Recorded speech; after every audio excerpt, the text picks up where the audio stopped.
Então, voltando aí. Proibição da reformatio impégios, pessoal. Certo? Então, beleza. O que seria essa questão da proibição da reformatio impégios aí, tá? Então, beleza. Essa proibição da reformatio impégios, pessoal, o que acontece? Se eu recorrer para tentar mudar a minha situação, tá? Então, por exemplo, eu perdi aqui na primeira instância uma determinada ação e eu quero que ela seja revista pelo tribunal.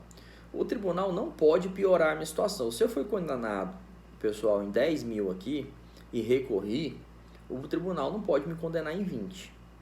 Agora, vocês têm que tomar cuidado na seguinte situação, tá?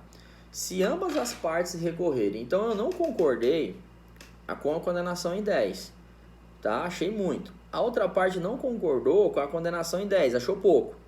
Ambos recorreram. Se ambos recorrerem com recurso de apelação, o juiz vai intimar os dois para apresentar contrarrazões.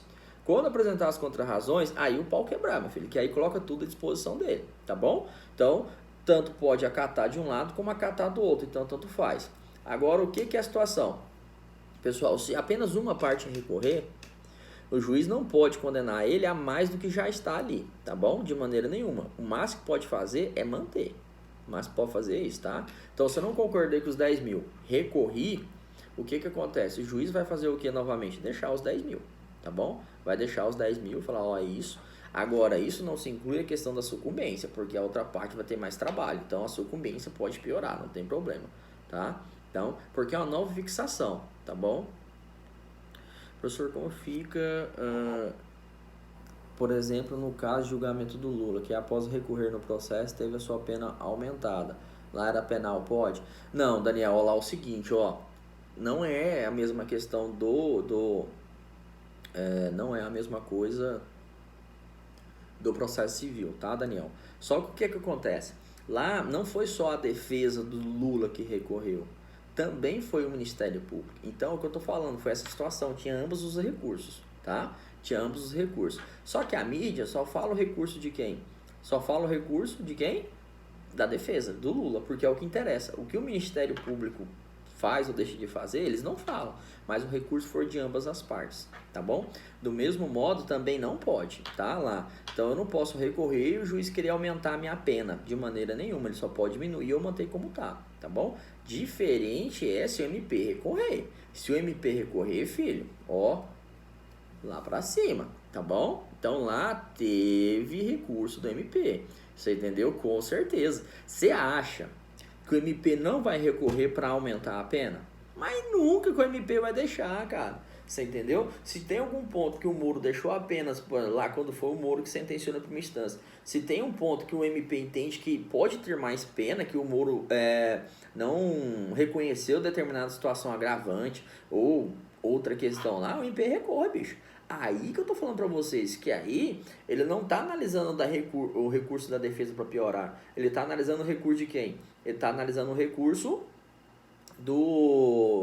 da acusação. Nesse caso aí pode piorar, e tanto faz. É o que eu tô falando, se ambas as partes recorrem, pode ter para um lado e pode ter para o outro, literalmente, certo? Beleza? Então tá, ó. Então, se você recorre, o máximo que pode acontecer é ficar do jeito que tá? Não modificar, dar provimento ou não para essa questão. Tudo bem? Então, ó, nos casos de matérias conhecidas de ofício como a prescrição, exceção por se tratar de matéria de ordem pública, onde pode ocorrer a reforma para piorar a situação, tá bom? Pessoal, então, o que acontece aqui, ó?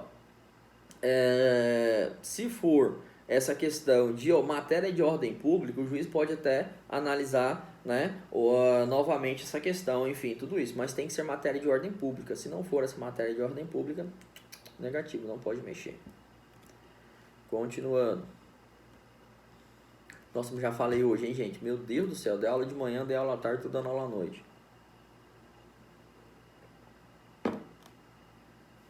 Garganta que ferra. Ó. Dialeticidade, tá? Eu aleguei até isso aqui, pessoal. Onde que eu aleguei isso, meu Deus? Numa contrarrazão que eu fiz agora, que eu falei pra vocês que eu tava fazendo uma contrarrazão. Eu aleguei até esse princípio da dialeticidade, tá? Nossa, salário lá em cima. Nossa, que salário lá em cima, viu? Ai, meu Deus. Vamos lá, então, ó. que acontece, pessoal? Dialeticidade é um princípio um pouco aí, né, novo, sei lá, não é tão novo, mas enfim, né, tendo em vista os demais, tá? O que é esse princípio? Ó, não basta que o recorrente manifeste voluntariamente o desejo de recorrer. Tem que demonstrar quais são as razões do seu inconformismo com a exposição dos porquês do pedido de reexame. Gente, que é o seguinte, você não pode alegar a mesma matéria na via recursal. Por quê? Porque a mesma matéria já foi analisada aqui embaixo. Então, o que você tem que expor lá no recurso é o seu inconformismo com a decisão. Aonde que a decisão está errada, aonde que realmente essa decisão não corresponde com a verdade, todas essas questões aí, tá? Onde ela tem contradição, onde você não concorda, certo? O que o juiz deixou de analisar, o que ele deixou de apreciar, enfim, tudo isso aí, certo? Então você tem que não inovar na via recursal, que você não deve fazer isso. Tá bom? Você não deve inovar, mas você deve atacar os fundamentos da sentença. Por que o juiz fundamentou aquilo? Tá bom? Então você deve atacar aquilo ali demonstrando esse inconformismo. Você não tem que alegar só o que você já alegou aqui. Então, por exemplo, nesse caso que eu aleguei agora, nessas contrarrazões, eu aleguei a dilaticidade. Por quê? O que acontece no caso? Eu entrei com uma ação de execução em face de um município. Até colega meu, o cara... ele fez aí ganhou um processo licitatório, né? E aí fez um asfalto lá, tal, né? E aí 150 mil, certo? Aí 150 mil. Com esses 150 mil, ele recebeu 100 e ficou 150 para trás. E deu um rolo lá na prefeitura, que entra esse site de prefeito lá, que deu um rolo na época, e aí deixar de prestar informação para a Caixa Econômica, cara. Como deixar de prestar informação para a Caixa Econômica? O recurso voltou. E agora a prefeitura não quer pagar o meu colega. Eu, meti uma execução zona, filho. Ele tinha um contrato, tudo bonitinho, tem a nota fiscal, terminou o serviço, pau na máquina. E aí, ingressei, ela embargou, fez os embargos de execução, eu impugnei. Ela reconheceu no embargo de execução que deve, só que falou que a dívida não é voluntária, ia entrar com processo, queria suspensão, nada a ver os pedidos, sabe? Aquele só para protelar mesmo. Aí o juiz indeferiu os embargos, né? E aí ela interpôs a apelação. Quando eu fui ler a apelação, ela copiou Ctrl+C, Ctrl+V a petição de embargos. A mesma coisa. Copiou a mesma coisa. Não falou nada da decisão, assim, não atacou. Ela só colocou a decisão e falou que não concorda. Só isso, não concordo com a decisão. Aí lá embaixo ela explicou a mesma coisa dos embargos. Ela falou algo que realmente, algum inconformismo, onde que está errada essa decisão, onde que realmente o juiz errou, onde que ele pecou. Então o que ela teria que ter alegado nessa recurso de apelação? Falar que o juiz... que a dívida realmente não é voluntária, que o juiz deveria ter verificado essa situação, que a prefeitura vai ficar no prejuízo, tá? Que a prefeitura não tem dinheiro, então deveria ter falado tudo isso, certo? Realmente, então, que a decisão vai trazer uma questão de prejuízo ao erário público por um ato que não é correspondente a essa administração, enfim, poderia ter alegado em situações decorrentes do inconformismo com a sentença. O que ela fez? Copiou Ctrl+C, Ctrl+V. Aí quando eu fiz a contrarrazão, eu falei, seguinte, pelo princípio da dilaticidade, né, você tem que demonstrar o seu inconformismo realmente com a questão, e não copiar o que você já alegou lá atrás. Porque um Ctrl+C e Ctrl+V, eu falei assim, copiar e colar não é demonstrar razão recursal. Foi o que eu falei, você entendeu? E aí, eu só lapada, você entendeu? Eu falei, não tem exposição de porquê do reexame. Por que tem que reexaminar? Porque a sentença foi escorreita, a sentença foi foda do juiz, foi muito boa. Sentencinha de 2 páginas, tranquilo, mas sabe aquele que não enrola, mas dá na lata? Buf, fala assim, assim, assado, tá certinho, é PPP, papapai... Tá lindo. Decisão boa foi a de hoje também. Vi uma decisão boa lá do juiz de Orizona, Goiás. Não sei se vocês conhecem aí. Orizona, Goiás tem uma decisão, topíssima do juiz. Tá? O cara foi falando, a prefeitura não alegou, não trouxe recibo, não trouxe nada. O cara trouxe o extrato, porque eu levei o extrato da conta e falou, não recebeu. Cadê o dinheiro? Não tá aí. Vinha pagando certinho todo mês e agora não tem. Aí A prefeitura jogou pra cima de mim falando que eu tinha que provar que não recebi. Eu falei, não, eu tenho que provar que eu tenho o direito de receber. Você tem que provar que me pagou. Então, o fato negativo é seu, o meu é fato positivo, provar que eu tenho o direito, tá? O juiz Paulo falou certinho, igual eu falei, ele copiou na sentença, tá? Bem legal quando a gente dá uma acertada boa dessa. Entendemos isso? Então, quando vocês forem recorrer, interpor algum recurso, tem que atacar a decisão, falar o porquê disso. Aquilo outro, PPP, o juiz não viu isso, não concordo com a decisão nesse ponto, tal. Por quê? Porque é isso, por causa daquilo outro aconteceu sim, o contrato fala isso, você entendeu? Né? No caso concreto não aconteceu isso, então você vai ter que alegar tudo isso aí, certo? A simples manifestação do inconformismo basta para a análise do recurso. Não, o recurso deve evidenciar que a decisão precisa ser anulada / reformada e que o recorrente não tem razão. Você está vendo aí o que eu estou querendo dizer para vocês? Que você tem que evidenciar realmente o porquê da decisão tem que ser anulada ou reformada. Por que disso aí? Por que assim assado? Tá? Então você tem que demonstrar tudo bonitinho, ponto a ponto, cada questão dessa específica. Foi o que eu fiz nas minhas contrarrazões, né? Falei muito nos meus embarques lá, meu filho, quero que você fale sobre isso. Não se manifestou nesse ponto, a sentença. E está nas contrarrazões. Não se manifestou nesse ponto, está nas contrarrazões. Não se manifestou nesse ponto, está nas contrarrazões. Tem contradição. Como que você fala isso e olha tudo isso aqui? Pode manifestar aí. Eu quero saber certinho como é que funciona essa parada, tá? Então explique para mim essa situação. Aí agora vai esperar a outra parte se manifestar para ela poder explicar, tá bom? Aí eu vou dar uma ligada lá e vou conversar com um assessor do desembargador lá, da pessoa lá, conversar com ele serião, falar, ó, galera, pelo amor de Deus, né, vamos analisar as coisas aí e tal, não me dá trabalho mais não, que eu não aguento ficar fazendo mais recurso por bobagem não. Então vamos lá, ó, imparcialidade, tá bom? Imparcialidade, ó, impedimento de desembargadores e ministros para julgar recursos que conheceram em outro grau de jurisdição, tendo proferido decisão. Gente, é meio lógico, tá? Se eu proferir decisão aqui quando eu era juiz de primeiro grau, logicamente eu não vou poder novamente reanalisar esse recurso lá em cima, porque eu não vou contra a decisão que eu já proferi aqui embaixo, cara. Então não pode, tá bom? Então, ó, por exemplo, J, convocado pelo tribunal, defere pedido de tutela e depois volta a assumir a função de juiz em primeira instância, onde tramita os autos. Existiria um impedimento? Sim, pois não se fala apenas em grau, seja maior ou menor, tá? Então, o que acontece, pessoal? Se ele, convocado pelo tribunal, deferiu algum pedido de tutela lá em cima, ele não pode atuar no processo aqui embaixo, novamente, tá? Desde que ele atuou lá em cima e não pode atuar aqui. J, em primeiro grau, determinou a citação do réu. Estaria ele impedido para julgar os recursos dessa causa? O STJ entende que não, por ser um ato de despacho, sem qualquer conteúdo decisório. Nós estamos falando proferido decisão, foi o que eu li lá em cima, então tem que proferir uma decisão. Porque o juiz, pessoal, nós temos, o juiz tem ato ordinatório e ato decisório, tá bom? O despacho é um ato totalmente ordinatório, determinada citação, determinada emenda inicial, né? Ajuntado de um documento, né? Qualquer coisa nesse sentido, esclarecimento de um ponto, né? Enfim, então, esses espaços são atos ordinatórios, que realmente não tem cunho decisório. Então, agora, se ele decidiu determinada situação específica, correlacionada ao mérito ou não, tá, em um pedido, aí sim já vigora essa questão da imparcialidade, dessa impossibilidade realmente do juiz participar de duas instâncias do mesmo processo, que ele tenha decidido primeiramente em um e participar no outro. Negativo, não pode. Tá bom? Fechou? Dúvidas sobre isso, pessoal? Oi? A decisão interlocutória pode ser levada em consideração nesse caso?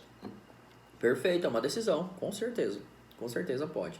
O pedido de tutela é uma decisão. O deferimento de um pedido de tutela, de urgência, tá? Ou de evidência, é uma decisão interlocutória. Tá bom? É uma decisão interlocutória. Certo? Então ele decidiu, esse exemplo que eu passei para vocês já é um exemplo já se amolda perfeitamente nesse exemplo seu. Tá bom? Com certeza é uma decisão. Ok? Fechou? Vamos continuar? Vamos lá, são muitos princípios, tá, pessoal? Acabou? Nossa, achei que era mais. Então vamos lá, vamos continuar. Entendeu? Pode alegar, pessoal, princípios a gente pode alegar, tá? Você pode alegar princípio via recursal. Eu aleguei dialeticidade, falei, ó, de acordo com o princípio de dialeticidade e tal, não sei o que, eu aleguei, tá bom? Então, pode alegar. Oi. E como o senhor disponibilizar esse material lá no Canvas também? Já tá lá. Ah, beleza, obrigado. De nada, já tá lá, acho que desde semana passada eu já postei isso lá, né? Mas se não tiver, eu posto agora, não tem problema, mas eu acho que tá. Só se eu não postei pra vocês. Vamos lá, ó. Efeitos dos recursos, dos recursos, pessoal, tá? Os efeitos dos recursos são as consequências decorrentes não apenas de sua interposição, mas também de seu julgamento, tá bom? Ou seja, o que acontece no plano processual quando um recurso é interposto e quando ele é julgado. Pessoal, então aqui é isso que nos interessa, a questão de efeito do recurso. Basicamente nós temos alguns efeitos, efeito evolutivo, efeito suspensivo, tá? Pessoal, efeito translativo, obstativo, regressivo, tá? Então temos aí vários tipos de efeitos básicos aí, tá? Nós vamos falar agora cada um. Então o que acontece? Tem determinados efeitos que, dependendo do recurso que é interposto, pessoal, ele é automático, tá bom? Uma vez que você interpôs, automaticamente já corre. Agora, tem determinado efeito que você tem que pedir. Se você não pedir, não tem como. Por exemplo, nesses embargos que eu fiz, eu pedi efeito suspensivo, porque tem previsão lá no artigo 1023 ou 1026, tem essa previsão, tá bom? Da decisão lá embaixo, porque quando julga que o acórdão, ele informa o processo para dar prosseguimento no processo, tá bom? Porque, via de regra, o recurso especial não interrompe o prosseguimento do processo. Aí o que eu fiz? Pedi a suspensão, tá? A suspensão do feito, para quê? Para que não prossiga o processo aqui embaixo até julgar os embargos. Então eu pedi, porque ele não tem esse efeito, tá bom? A apelação tem esse efeito automático, esse efeito suspensivo, basicamente, tá, pessoal? Só que tem exceções. Vamos lá. Efeito devolutivo. É a devolução da matéria impugnada ao Poder Judiciário. O Estado, juiz, entrega uma determinada prestação jurisdicional quando profere uma decisão. E caso a parte não esteja satisfeita com aquele resultado, incumbe-lhe recorrer, devolvendo ao Judiciário a questão para que profira esta nova decisão. Todos os recursos possuem efeito devolutivo. Óbvio. Por quê? Porque você está devolvendo para o Judiciário para decidir de novo. O Judiciário tem a obrigação de decidir uma vez, mas você quer que ele decida, você tem direito que ele decida duas. Você quer? Então devolve. Efeito devolutivo, interpõe recurso. Cara, ridículo. É lógico, tá? Todos os recursos têm efeito devolutivo. Óbvio, né? Beleza, continuando. Efeito suspensivo, pessoal. Efeito suspensivo, temos aí, ó. Trata-se de efeito pelo qual a eficácia da decisão fica suspensa, ou seja, a decisão não produz efeitos, tá? Não poderá ser executada por exemplo. É o que eu acabei de falar para vocês dos embargos. Eu pedi efeito suspensivo, cara, para que a decisão não corra, tá? Então, isso aqui não é automático, tá? Depende do recurso automático. Tem recurso que você tem que fazer o quê? Pedir, tá bom? Se você não pedir, o juiz não concede. Ó, poderá ser decorrente de lei, op legis, não dependendo do requerimento do recorrente, ou op judice, onde a lei não prevê efeito suspensivo, mas poderá ser concedido pelo julgador a requerimento do recorrente. Ou seja, tem alguns que são automáticos, decorrem da própria lei, e tem outros que a gente tem que requerer. E aí o juiz pode conceder ou não, tá bom? A regra é que os recursos não sejam dotados do efeito suspensivo. A regra é essa, só que tem previsão legal, tá bom? Apenas a apelação tem efeito suspensivo, com exceção das hipóteses do 1012, parágrafo 1º, tá bom? Que ali tem algumas hipóteses que não são, quando julgar o processo, acho que a execução, os embargos sem resolução, ou indeferir embargos, uma coisa assim, tá bom? Tá lá no 1012, depois vocês vêem lá, 1012, parágrafo 1º. Vamos lá, vamos continuar. Efeito suspensivo. Como se pode obter o efeito suspensivo, tá bom? Então, ó, competência do relator para apreciar os requisitos. Primeiro, requerimento do recorrente. Segundo, se a produção imediata dos efeitos puder causar grave dano de difícil ou impossível reparação. E terceiro, ficar demonstrada a probabilidade de procedimento do recurso, sendo reproduções da fumaça do bom direito do perigo na demora, fumus boniuro e perigo in mora. Gente, muito massa isso aqui. Cara, foi tudo que eu falei. Fiz tudo isso na prática segunda-feira, tão legal. A gente faz a prática e já vai explicar a teoria pra galera de novo que a gente fez, né? Quando eu fiz lá, eu falei o seguinte, falei, ó, excelência, se Vossa Excelência não conceder essa questão do efeito suspensivo, pode ter o Poder Judiciário um prejuízo tremendo, tendo em vista que vai implicar uma situação, vai incorrer em erro, tá? E aí eu demonstrei o que? Essa questão aí no perigo da demora realmente, tá? Na fumaça do bom direito, certo? E principalmente eu bati também que se prosseguir, meu cliente vai ser executado. Automaticamente, se ele for executado e tiver que pagar 2 vezes o mesmo valor de 1,5 milhão, o que acontece? Vai ser um dano irreparável, né? Impossível reparação, pagar uma dívida 2 vezes, meio sem lógica, tá? Então, basicamente é isso aí, certinho?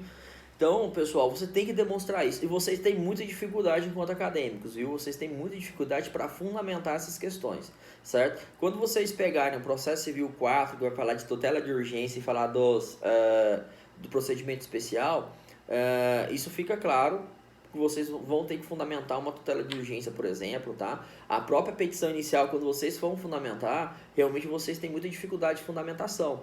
Tá? E essa dificuldade é preocupante, realmente, porque é falta de leitura, realmente, né? Lógico, um pouco é falta de prática, tá? Não tem problema que você vai aprender muito isso com a prática, mas principalmente falta de leitura do direito material, tá bom? É o que eu questiono muito para vocês, que eu falei nos primeiros dias de aula ainda presencial. Falei assim, ó, como que você vai pedir uma indenização, uma reparação por dano moral e material, se você não sabe nem o que é dano material e moral, quando pode ser reparado, e melhor, quais são os pressupostos, né? E a classificação realmente que tem os pressupostos para a caracterização do dever de indenizar.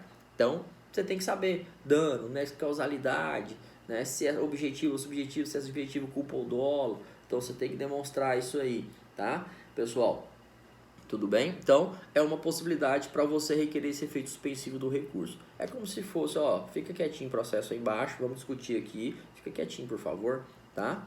Então, efeito translativo, pessoal. Vamos ver esse efeito translativo aí. Todos entenderam esses outros efeitos? Tranquilo? Beleza? Tá? Se tiver dúvida, vai falando. Galera de amanhã aí que eu tô gravando a aula aí também, tá? Se tiver dúvida, só perguntar depois pelo zap aí que a gente responde na hora, tá? Efeito translativo. Vamos lá, ó. Efeito translativo. O efeito translativo rompe com a regra do efeito devolutivo, ao permitir que no julgamento do recurso o órgão competente avance para questões que transcendem o alcance das razões ou contra-razões do recurso. Tá? Quais são essas questões alcançadas? Condição da ação, pressupostos processuais, matéria de ordem pública. Tá? Nesses casos, deve ser observado o contraditório. Sim, tá? Com base na vedação das decisões surpresa. O que é esse efeito translativo aqui, pessoal, que nós temos aqui, certo? Ele rompe com esse liame do efeito devolutivo, então é a primeira questão, tá? Ao permitir que realmente no julgamento do recurso, o órgão competente faça o quê? Avance para questões que não estão basicamente interligadas com as razões ou contra-razões do recurso. Quer dizer isso, pessoal? Ó, uma falta de condição da ação, tá? Uma falta de condição da ação do recurso interposto. Você entendeu? Então quer dizer o quê? Pessoal, uma falta de uma condição estabelecida em um recurso, automaticamente é para não ser apreciado, tá bom? Então, uma matéria de ordem pública, lembra aquela questão da prescrição? Lembra? Então, matéria de ordem pública pode ter efeito translativo também, tá? Pressupostos processuais, enfim, todas essas questões. Efeito obstativo. Vamos falar desse efeito obstativo aí. É o efeito que impede, obsta, que sobre a decisão recorrida opere a preclusão ou coisa julgada. Óbvio, pessoal. Então, se a pessoa recorre, não tem, né, preclusão ou coisa julgada, tá bom? Então, lembre que o prazo, pessoal, é de 2 anos para a propor ação rescisória. Nós já falamos sobre isso, já vimos ação rescisória aqui, né? Falamos de coisa julgada, formal, material, todas essas questões. Falamos de ação rescisória, quando ela é interposta, as espécies. Vimos a peça da OAB, falamos bastante coisa sobre isso aqui, né? Então, ó. Então, importante para a contagem do prazo da ação rescisória que é de 2 anos, do trânsito julgado de uma sentença, né, definitiva, tá bom? Então, obstativo que obsta a coisa julgada, a preclusão do direito de você de rediscutir aquela matéria, ser reapreciada novamente, tá? Em caso de recurso não conhecido, negativo de segmento, ocorre o efeito obstativo. Sim, tá? Súmula 400 SJ, exceto no caso de intempestividade do recurso como causa de inadmissão, tá bom? Então, o que acontece, pessoal? Se nega seguimento ao recurso, por exemplo, por uma falta de condição da ação ou, né, uma questão da intempestividade, né, todas essas questões aí, tá bom? Vamos continuar. Regressivo. permite nos casos previstos em lei que o próprio órgão ACO, convencido das razões do recorrente e do desacerto da própria decisão, se retrate, tá? Pessoal, exemplos: o indeferimento de uma petição inicial, procedência liminar do pedido, uma sentença terminativa, agravo de instrumento e agravo interno, tá? Então quer dizer o que, pessoal? Permite o quê? Que quando estiver realmente expresso na legislação, certo? E o tribunal estiver convencido das razões do recorrente, certo? O que ele pode fazer? Se retratar, tá bom? Então o próprio juiz pode se retratar, o próprio tribunal pode retratar o juiz, enfim, todas essas questões aí, tá? Anular a sentença, desconstituir e tocar o processo para frente. Então, efeito regressivo, retroage a data, né, daquele indeferimento básico. Por exemplo, pessoal, tem uma tutela que não foi concedida, ingresso com agravo de instrumento. O tribunal pode conceder? Pode, concede ela, sobrepõe a decisão do juiz, tá bom? Fechou? Deixa eu ver o que mais aqui.